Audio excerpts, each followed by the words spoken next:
Good evening. Tonight we shall be diving into some of Scotland's most spooky urban legends and myths. So please, sit back, relax, and enjoy. In the 17th century there was a famous Scottish general that goes by the name of General Tam Dalyell. The story goes that the famous Scottish general would play cards with the devil every night, the devil winning each and every time, of course. However, on one specific night, the general managed to outsmart the devil, and in his enragement he grabbed the marble table upon which they played cards at the general. However, missed and resulted in going out of the 3-storey window of the well-kept family manor and into the general's pond outside. However, no one obviously believed such an absurd claim. But I bet you can't guess what was found 2 centuries later in the bottom of that very same pond, consumed in mud and other debris.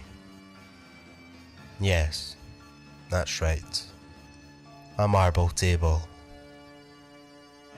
Since his passing, there have been several other paranormal reports related to that house, such as the sounds of the general's boots clacking along the halls inside, as well as sightings of a strange man riding a white galloping stallion on the roads towards the bins where the house is located.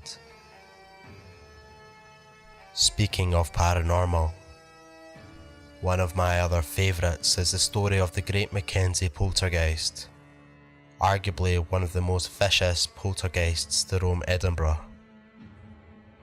George Mackenzie ruthlessly tortured many people who opposed King Charles I's religious reforms, earning him the name Bloody Mackenzie.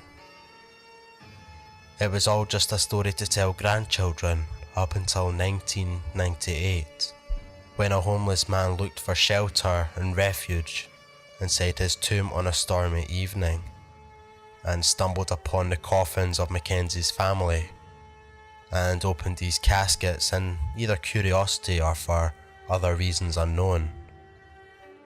Whilst doing so though, he plummeted down as the ground gave way and was met with decaying corpses that had fallen victim to the plague and had been sealed there for many years. The following days after, people were curious to see the broken tomb, and strange things started happening. A woman had been found unconscious with bruising around her neck and someone else being bitten. So the tomb was quickly shut off and resealed. However, there have still been hundreds of reports of people being bitten, cut, burned, and even taken off their feet by a cold force which they are unable to explain. Amphir is the Gaelic name of a mythical creature, also known as the Big Grey Man, that dwells on the summit of Scotland's Ben Macdoy mountain, as the second tallest mountain in Scotland and the United Kingdom.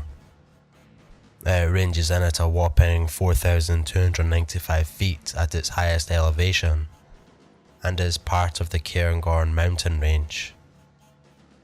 Many hikers who have ventured to the summit claim to have a terrifying encounter with the Big Grey Man.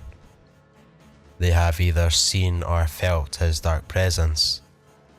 They often describe him as a very large, sometimes about 10 feet tall. Short hair covers his body, and he has a very broad shoulders and long arms. Sightings and reports of Amphir go back at least a couple of centuries, but the first credible experience took place back in 1891 by a professor who was a respected mountaineer who had a strange experience during his ascent on Ben Macdoy. At a meeting at the Cairngorm Club in 1925, he went into more detail. I was returning from a cairn on the summit in the mist when I began to think I heard something else other than my own footsteps. For every few steps I took, I heard a crunch, and then another crunch, as if someone was walking after me, but taking footsteps 3 or 4 times the length of my own. I said to myself that this is all nonsense. I listened and I heard it again, but could see nothing in the mist. As I walked on and the eerie crunch sounded behind me, I was seized with terror and took to my heels, staggering blindly among the boulders for 4 or maybe 5 miles, near down the Rothermurchus forest. Whatever you make of it, I do not know, but there is something very queer at the top of Ben Macdoy, and I will not go there again by myself now. There have been numerous other climbers who have reported sightings.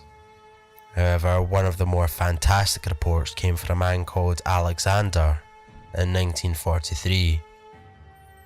He claimed that while he was on Ben Macdoy, he shot at and possibly wounded something he saw in the mists.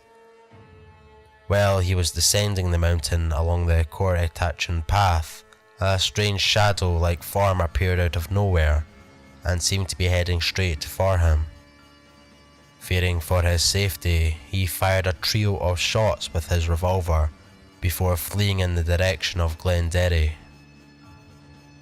So, that's all for our spooky Scottish urban legends this evening. If you enjoyed, hit that like button to show my channel some support. My links will be in the description if you want to get in touch or see what I'm up to. Anyway, I hope you all have a spooky evening. It's been a pleasure.